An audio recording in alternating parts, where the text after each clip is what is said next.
హౌస్‌లో నిన్న నామినేషన్ అయిపోయిన తర్వాత అందరూ కూడా నైట్ కూర్చొని మాట్లాడుతుండగా అక్కడ ఎమోషనల్ అయిపోతూ ఇంక నయని ఏడ్చుకుంటూ రావడం జరిగింది. ఇదంతా చూస్తున్న మనకంటే ఏమో అర్థం కాకుండా తన దగ్గరికి వచ్చి తను ఓదార్చడం అయితే జరుగుతుంది.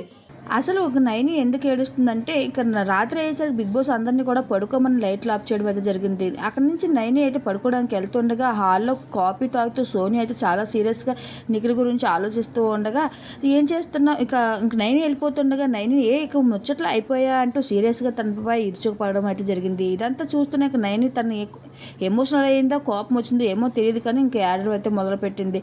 ఇక ఇదంతా చూస్తున్నాం మనకంట అయితే ఎందుకు నువ్వు ఇలాగే ఏడుస్తున్నావు చిన్నపిల్లలాగా ప్రతిదానికి ఏడిస్తే నీకు చీప్గా చూస్తారు, నువ్వు ఇలాంటిదని అనుకోలేదు, నువ్వు ప్రతిదానికి ఎమోషనల్ అయిపోతున్నావు అంటూ నయనిని అనడంతో నాకు ఏడవాలా ఏం చేయాలో అర్థం కావట్లేదు, తన అన్న మాటలు ఏమాత్రం బాగోలేదు అంటూ ఎమోషనల్ అవుతూ వచ్చింది నయని. అయితే ఇంకా ఈ సోని ప్రవర్తనపై మీకున్న అభిప్రాయాన్ని కూడా కామెంట్లో తెలియజేయండి.